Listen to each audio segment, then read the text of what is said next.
Presentar a la neuropsicóloga Brenda Milner. Comenzando por su biografía, Brenda Langford nace el 15 de julio de 1918 en Manchester, Inglaterra, en plena Primera Guerra Mundial. Milner trabaja hasta los 90 años y actualmente ya tiene 102. Brenda nace en la sede de una familia apasionada por la música. Su padre era crítico y profesor de música y su madre alumna de canto. Aún así, ella no muestra mucho interés por la música y pronto emprendería su recorrido como científica. Acude a clases de varias escuelas femeninas y en 1936 obtiene una beca para estudiar matemáticas en el Newnham College de Cambridge. Cabe destacar que Brenda fue una de las únicas 400 mujeres admitidas por esta escuela de alto prestigio. Así que el recorrido de Brenda empezaría por las matemáticas, pero tiempo después, al darse cuenta de que no era lo suyo, Brenda cambia y decide estudiar psicología. En 1939 obtiene su título en Psicología Experimental. Gracias a su tutor, Oliver Zangwill, adopta el interés por estudiar el funcionamiento cerebral y la importancia de analizar las lesiones cerebrales. Una vez graduada, recibe una beca para seguir estudiando psicología en Cambridge, pero comienza la Segunda Guerra Mundial y comienza a trabajar en el diseño de las pruebas psicológicas que deberían pasar los pilotos de combate y los bombarderos. Fue allí donde conoce a Peter Milner, ingeniero eléctrico que se convertiría en su marido. Brenda y Peter se casan poco después y se van a Canadá. Ella encuentra trabajo pronto como profesora en psicología de la Universidad de Montreal y decide continuar su carrera científica e investigadora. En 1952 obtiene su título de doctora en el Instituto Neurológico de Montreal, estudiando a pacientes afectados de epilepsia y los efectos intelectuales del daño sobre el lóbulo temporal. Aunque tenía un puesto asegurado en la Universidad McGill, opta por seguir en el Instituto Neurológico de Montreal.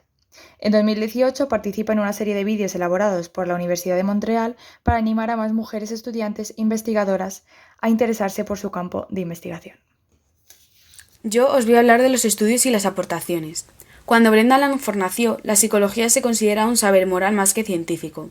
Las personas y sus comportamientos eran buenos o malos según sus valores, y no se consideraba que las funciones y las lesiones neuronales pudiesen tener alguna influencia. Langford fue una de las pioneras en demostrar que no era así. Impulsó el conocimiento en la neuropsicología, que relacionaba la fisiología del cerebro con las habilidades cognitivas o la memoria, entre otras cosas, demostrando cómo neurología y psicología tenían mucha más influencia mutua de lo que se había pensado hasta ese momento. No era, por tanto, una cuestión tan moral como científica. Considerada como la fundadora de la neurología, su trabajo ha sido clave en el desarrollo de esta disciplina. Ha sido pionera en el estudio de la memoria y otras funciones cognitivas en seres humanos. Estudió los efectos de lesiones en el lóbulo temporal medial sobre la memoria. También describió los déficits en el paciente más famoso de neurociencia cognitiva, Henry Molaison, que carecía de memoria a corto plazo, pero era capaz de aprender nuevas habilidades motoras. Ha realizado grandes contribuciones a la comprensión del papel de los lóbulos frontales en el procesamiento de la memoria, en el área de la organización de la información. También ayudó a describir la lateralización del cerebro humano, y cómo la representación del lenguaje en los distintos hemisferios puede ser diferente para individuos diestros, zurdos o ambidiestros, lo cual dio a su vez paso a investigar cómo lesiones unilaterales del cerebro pueden afectar a los patrones de organización cerebral y a su madurez. Por todo su trabajo ha recibido numerosos reconocimientos y es considerada como una eminencia en el campo de la neurociencia. El estudio de la memoria se distingue en tres tipos: la memoria sensorial, la memoria a corto plazo y la memoria a largo plazo.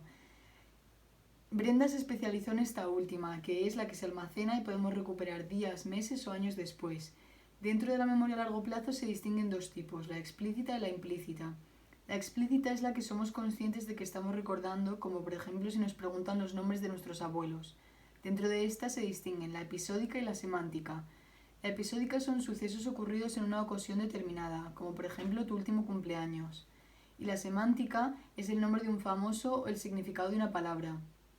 La implícita es la que usamos sin hacer un esfuerzo consciente de memoria, como por ejemplo al montar en bicicleta. Dentro de esta se distinguen la procedural y la declarativa. La procedural nos permite recordar cómo se hacen las cosas, como por ejemplo atarnos los zapatos.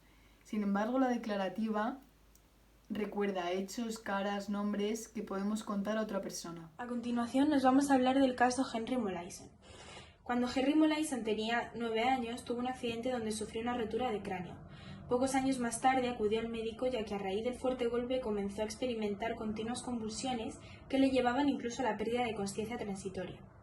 Las convulsiones fueron tan graves que le impedían llevar una vida normal. Cada vez perdía el conocimiento de forma más habitual. Los médicos le hablaron de un neurocirujano que podría ayudarle y que estaba experimentando con nuevos métodos en pacientes con lesiones cerebrales. El doctor Scoville decidió entonces extirparle el lóbulo temporal de forma parcial. Si bien es cierto que con esta intervención las convulsiones disminuyeron de forma notable, las consecuencias fueron dramáticas. El paciente comenzó a no recordar nada de lo que sucedía. Asustado por el resultado obtenido, consultó el caso con la doctora Brenda Milner. Esta realizó multitud de pruebas y se percató de que cada vez que le visitaba, Henry Molaison no recordaba nada. Presentaba una amnesia anterógrada, es decir, la pérdida de la capacidad de crear nuevos recuerdos. Las conclusiones fueron determinantes para diferenciar dos tipos de memoria, la memoria explícita y la memoria procedural.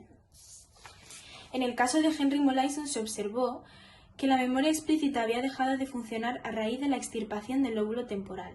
Sin embargo, en las tareas de repetición asociadas a la memoria procedural, el rendimiento de Molaison aumentó. Es decir, Henry Molaison mejoraba el rendimiento en tareas que implicasen aprendizaje por repetición. Se le mandó dibujar una estrella mirando únicamente al espejo durante unos días. El número de errores disminuía a medida que aumentaba el número de pruebas o intentos.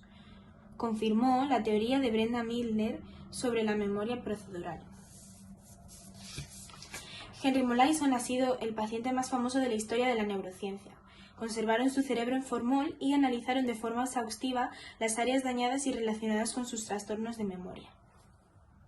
Brenda también ha investigado sobre la interacción entre los hemisferios izquierdo y derecho del cerebro.